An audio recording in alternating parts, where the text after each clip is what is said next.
días. La idea del Ramos para acá, por acá. ¿Quién tiene el poder para cambiar las cosas en Cuba?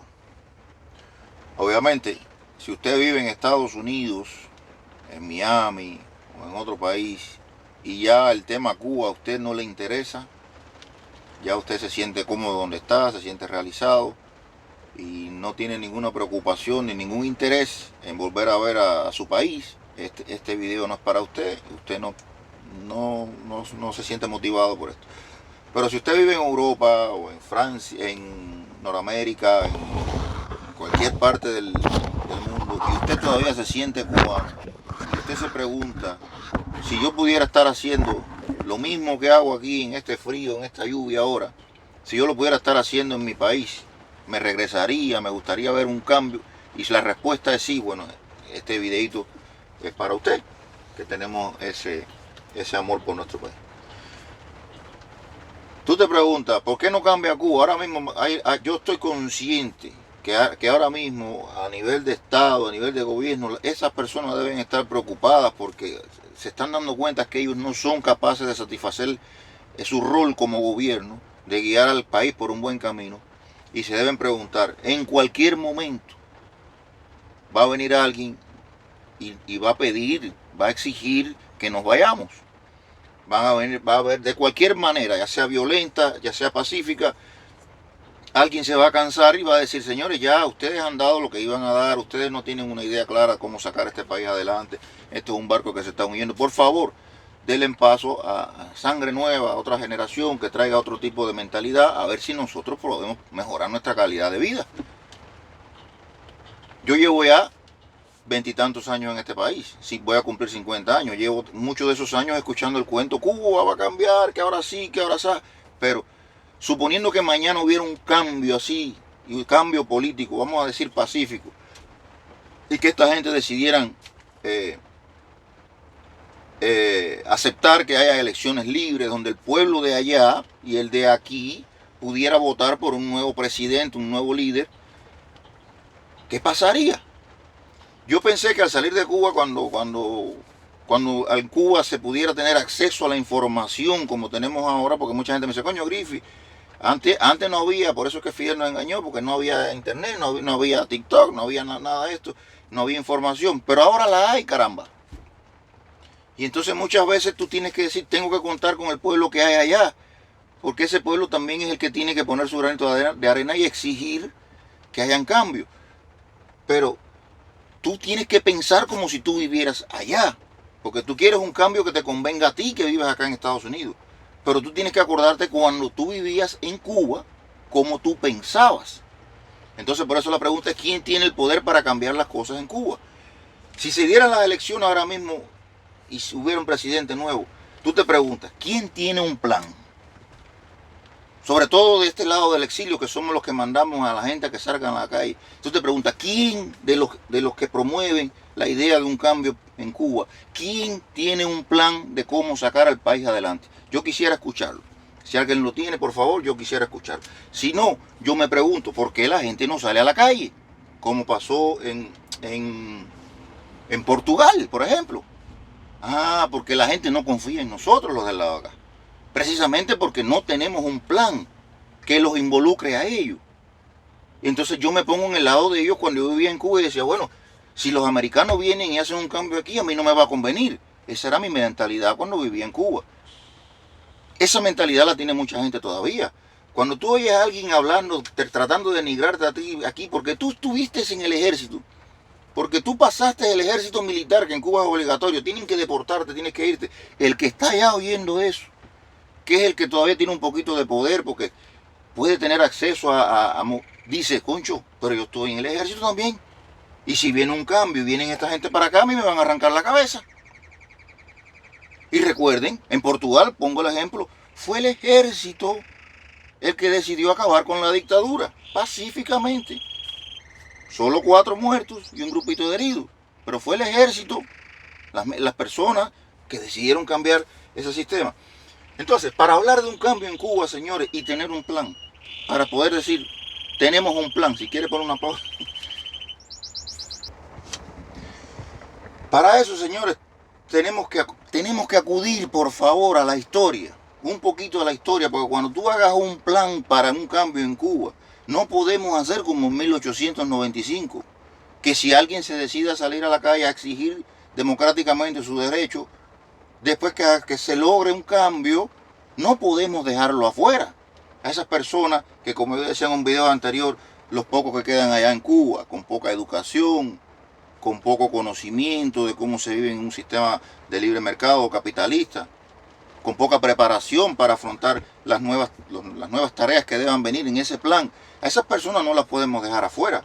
Entonces vamos a recordar, señores, lo que pasó en 1895. Y por eso quizás la gente no salga a la calle. Vamos a recordar que la nueva república de 1902 a 1959 era una de las más corruptas. Los gobiernos de hasta 1932, por allá, Machado, esa gente, eran bien corruptos. Y Cuba sí había un cierto auge económico. Pero vamos a enfocarnos, señor. ¿Qué produce Cuba? ¿Qué desarrollo se puede esperar en Cuba? Para que a alguien le interese ir a invertir en Cuba, a ese país con personas de poca educación, con personas con malos hábitos sociales, con una tendencia a robar, a desfalcar, una corrupción tan grande. Bueno, lo único que hay en Cuba que da dinero, señores, y que ha dado dinero históricamente en Cuba, es la agricultura. Una actividad de la que muchas personas no quieren saber de la agricultura. De la agricultura sale todo, como decía Martí, es la única fuente digna de riqueza. En la Cuba de 1929 a 1939, cuando Estados Unidos estaba en recesión, ¿verdad? Esa Cuba producía azúcar. ¿Por qué había tanta demanda del azúcar cuando reinaba el rey del azúcar? Porque vamos a recordar que en 1914 Europa estaba en guerra. Y uno de los mayores productores de azúcar del mundo era Rusia, Francia, esos países. Y al estar Europa en guerra mundial, la producción de azúcar por allá baja y la demanda aquí aumenta, obviamente, y Cuba toma un rol como productor mundial de azúcar, ¿verdad? Se acaba la recesión, 1939, empieza la Segunda Guerra Mundial, Estados Unidos es una potencia y quiere involucrarse en la guerra de Europa, 1939 de nuevo, el azúcar de nuevo nos saca a flote.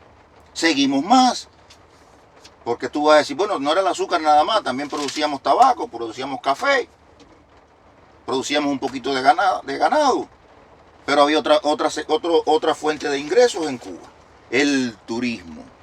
Usted va a la historia, búsquenlo en Wikipedia y ponga el burdel del Caribe y primero le va a salir Cuba, la cuna de la prostitución.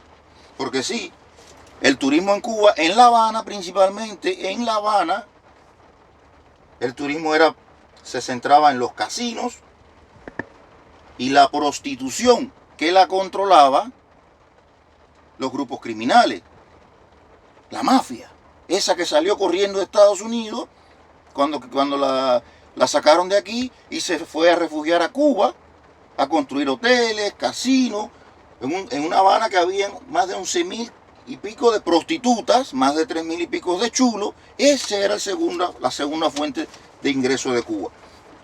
Con eso dicho, señores, si queremos un cambio en Cuba, usted tiene que tener un plan, porque a finales de 1959, esa Cuba que nosotros añorábamos, llena de prostitución, de casinos, donde Batista, los gobiernos de paso, le habían vendido casi la totalidad de la tierra productiva cubana a compañías extranjeras.